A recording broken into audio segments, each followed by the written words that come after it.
da Arena MRV. Vamos lá. Bernardo, primeira coisa, antes de dar uma aula sobre a Arena MRV, dê uma aula sobre o sobrenome, por favor. Boa noite, seja muito bem-vindo. Boa noite, João. Boa noite a todos. É uma honra e um prazer estar aqui na Itatiaia, né? A maior rádio de Minas, para mim, a maior rádio do Brasil, e uma das maiores e melhores rádios do mundo, sem sombra de dúvida. Então, uma honra e um prazer estar aqui com vocês nesse programa fantástico. O nome é Farkas Volgy. Farkas Volgy. Pronúncia brasileira, mas a pronúncia correta, né? Que meu pai era húngaro, é Farkas Volgy. Farkas Volgy. Isso, mas vamos ficar no Farkas Volgy também. Então a origem é húngara, né? Húngara, exato. E como é que a família Farkas Volgy veio parar no Brasil e construir essa tradição gigantesca que vocês têm na arquitetura aqui, porque você é hoje reconhecido como um dos maiores do Brasil, mas isso não começou com você. Sem dúvida. Meu pai veio para o Brasil em 58, fugindo da Revolução Húngara, né? Quando a Rússia invadiu a Hungria. E chegou no Brasil em 58 e conseguiu, já formado em engenharia e arquitetura, foi o primeiro profissional na Escola de Engenharia e Arquitetura da UFMG a revelar diploma, em 1959, depois foi trabalhar na CEMIG, enfim. Em 73 ele foi convidado para o Rafael Ardi e o Álvaro Ardi Veveco, né, dois saudosos aí, a fazer o projeto da Usiminas, em 1973. Aquele prédio da Usiminas que fica na Pampulha. Aquele prédio, então, já é um traço da família. Aquele foi o primeiro projeto da Farkas Volgy, né, do nosso escritório, em 1973, que é onde a gente começou a nossa história. É assim, tenho muito orgulho de dizer que nós fizemos esse ano 50 anos de empresa. E uma história bonita e muito marcante, porque a gente está numa terra que tem uma arquitetura muito relevante, desde o Barroco Mineiro, passando pela influência da Pampulha, de tudo que foi feito aqui para inspirar o Brasil, para inspirar Brasília, né? Minas Gerais tem uma tradição de arquitetura muito grande. Então, o homem sair lá da Hungria para vir para cá e construir essa história, acredito que é fruto de muito trabalho e motivo de muito orgulho, né? Sem dúvida. Eu tive a honra de poder trabalhar com meu pai por 15 anos, né? Ele faleceu já tem 18 anos. Desde então, eu estou tocando a empresa junto com a Karina, né, que é minha esposa, inclusive, que ela faz todo o bastidor do escritório. Ela olha finanças, administração, ela olha, né, parte de recursos humanos, pessoal, que aí me deixa para poder criar, né, e desenhar, que é o que eu mais gosto. Ô, Bernardo, como é que você foi parar no projeto de construção da Arena MRV? Vamos lá, João, isso aqui eu já contei esse caso algumas vezes, mas é sempre gostoso falar, né? No dia 13 de novembro de 2013, você vê, ó, 13 é galo, hein? 13 de novembro de 2013. Depois eu perguntei se foi de propósito, né? Mas realmente não foi. Eu fui convidado na MRV para poder conversar sobre um projeto, não sabia o que era. Né? Então fui recebido pelo Hudson, né? Por Rafa e Rubens.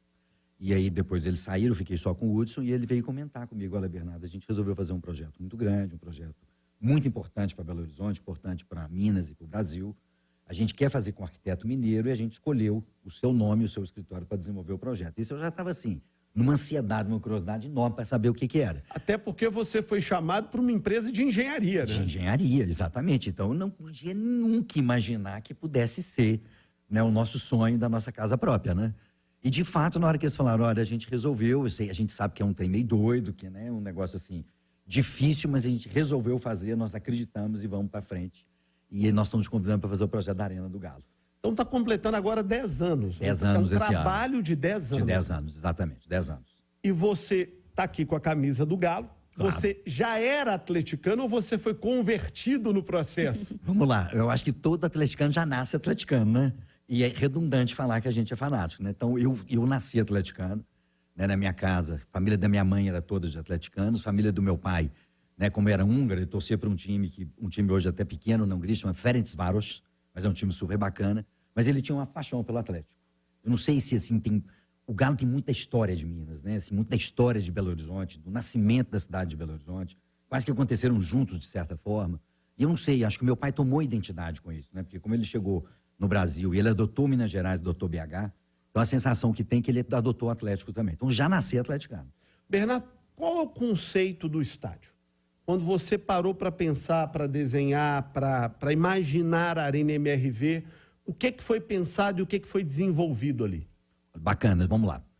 Num primeiro momento, o que foi dito? Caldeirão. Primeira colocação que me foi feita: Bernardo, nós temos que fazer um caldeirão. Na história do Atlético, da torcida, ela é tão forte, a torcida é realmente o 12º jogador. Se a gente fizer um caldeirão, de fato, a gente vai ter realmente uma coisa muito legal.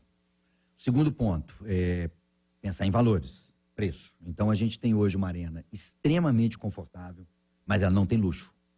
Né? Nós não temos mármores, granitos, nada disso. A gente tem a arena toda com piso de concreto polido, né, em todos os setores, né, inclusive nas arquibancadas, todos os banheiros com porcelanato e cerâmica, todas as alvenarias em bloco com textura.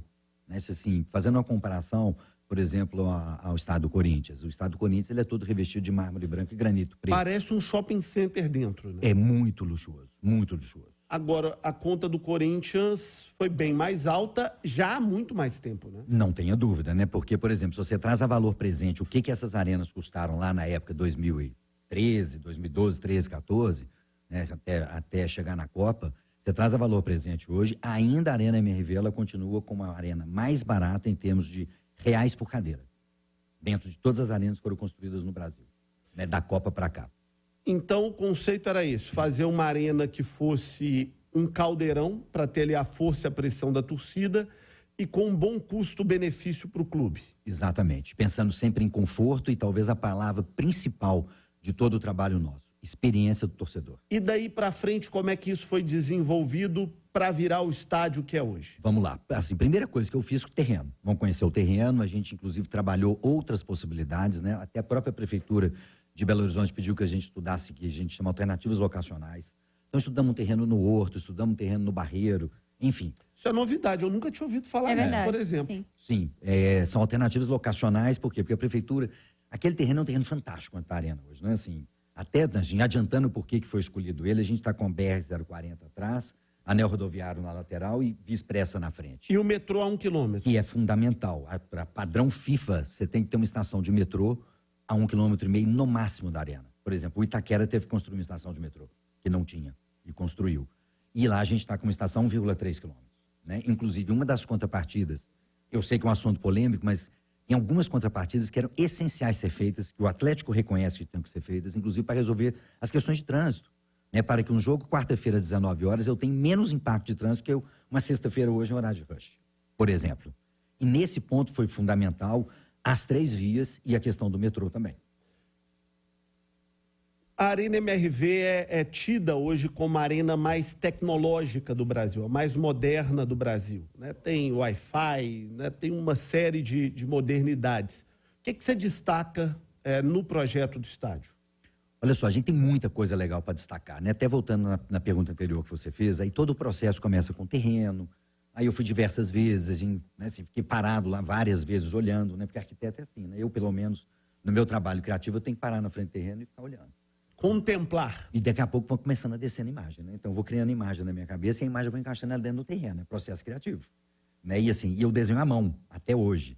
Até hoje não, acho que vou desenhar pro resto da minha vida, porque na idade que eu tô, não vou conseguir mais mexer com o computador. Apesar do meu escritório ser um dos mais informatizados do Brasil. Tecnologicamente, a gente foi o primeiro escritório a trabalhar com um software de 3D que chama ArchiCAD, e um dos primeiros a trabalhar com a plataforma BIM. Mas você já pensou que chatice seria se a Mona Lisa tivesse sido feita num computador? Terrível. A arte é assim mesmo. Terrível, terrível. A arte é isso. É um processo de arte. Não, e eu sou muito feliz de conceber o meu trabalho à mão. Por exemplo, a própria arena, eu tenho diversos desenhos que eu fiz à mão. Vários desenhos. Para poder conseguir encaixar no terreno. Por exemplo, eu tenho uma diferença de nível entre a Via Expressa e a Rua Margarida Assis de 50 metros. Então, qual que é o melhor ponto de você encaixar essa arena? Qual o lugar que você vai colocar o nível de campo para que não seja um aterro ou não seja um corte muito grande? Né? Então, tudo isso influenciou demais na escolha, né, do partido de projeto e como fazer. E na sua segunda pergunta, que você colocou, o que a gente coloca de muito importante, né, assim, a questão de ser uma arena multiuso. Esse eu acho que é um destaque. Eu costumo dizer que a gente tem uma arena multiuso, onde nela nós vamos ter 42 jogos de futebol